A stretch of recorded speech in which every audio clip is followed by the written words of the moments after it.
আমি আপনার সব টাকা শোধ করে দেবো। সেই 6 মাস থেকে সুদের টাকা দিতে পারিসনি, আর এই 2 মাসের মধ্যে সব টাকা শোধ করে দিবি? হ্যাঁ ভাই, সব মিলে 75,000 টাকা হয়েছে তো, আমি 2 মাসের মধ্যে দিয়ে দেবো। তোর এই খ্যাচখ্যাচ শুনতে আমার আর ভালো লাগছে না। এই দিনু যা, গরুটা খুলে লাই, সুদের 25,000 টাকা দিয়ে আসবি আর গরুটা নিয়ে আসবি। এরকম কাজ করেন না ভাই, গরুটা নিয়ে চলে গেলে আমি আপনার টাকা শোধ করবো কি করি? এই দিনু, গরুটা নিয়ে যাইছি, ছেড়ে দে ওকে।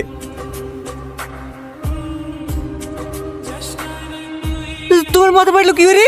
ও কিছু হয়নি বাপ, যা তুই ঘরে যা। তোকে বারবার করে মানা করেছিল সুদের টাকা নিয়ে ঘর বাড়ি করতে যাও না, এই মাটির ঘরেই আমরা অনেক সুখে আছি। আমার কথা তো শোনোনি, এবার দেখো কতগুলো টাকা কি করে শোধ করবা। ও আলি, তোমাদেরকে চিন্তা করতে হবে না, আমি ঠিক সব টাকা শোধ করে দেবো। তুমি কি পাগল হয়ে গেছো? এই এতগুলো টাকা তুমি 2 মাসের মধ্যে কোথায় পাবা? ডাকাতি করবে নাকি? এই জব্বারের গায়ে 1 ফুটের রক্ত থাকতে কারো অন্যায় কাজ করবে না, দরকার হলে না খেতে পেয়ে মরে যাবো। আমি আর কাল থেকে স্কুলে যাব না, তোমার সাথে কাজে যাব। তাই বললে হয় রে বাপ, তুই এখনো অনেক ছোট, মাঠের কাছে অনেক খাটনি, তুই শুধু মন দিয়ে পড়াশোনা কর, তোকে অনেক বড় অফিসার হতে হবে। অনেক ভালো লাগছে ভাই। ক টাকা লিছে? 3 লাখ 3 লাখ 3 লাখ টাকা দাম? অত টাকা তুই কোথায় পালি ভাই? কেন পাপা দিয়েছে?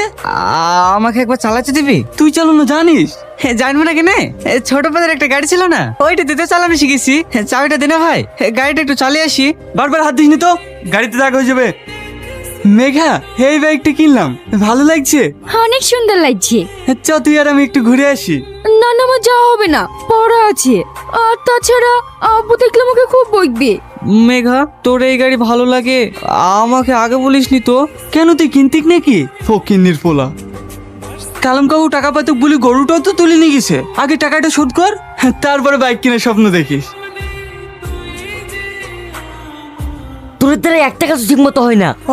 আমরা মালটা খুলে ফেলেছিল, তারপরে যে কোথা থেকে এমএলএ চলে আসলো, ও দেখি ফেললে আমাদেরকে পুলিশে দিয়ে দিত, সেই ভয়ে আমরা সবাই পালিয়ে এসেছি। ধরে পাইলে ফেলতো, আমি তো আছি তোদেরকে ছাড়ানি লেগি। আমি খবর পেয়েছি ওর বাড়িতে নাকি 10 লাখ টাকা আছে। টাকাটা যদি তোরা লেসতে পারতি, তোদের সবাইকে 1 লাখ টাকা করে দিত।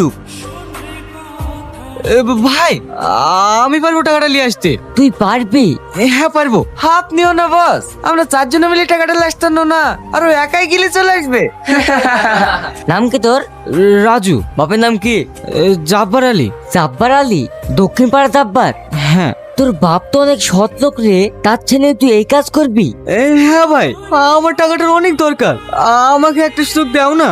এই ভুলা, যাও ওকে বাইরে দেখে দেখা। কিন্তু বস, যেটা বললাম সেটা কর। ঠিক আছে বস।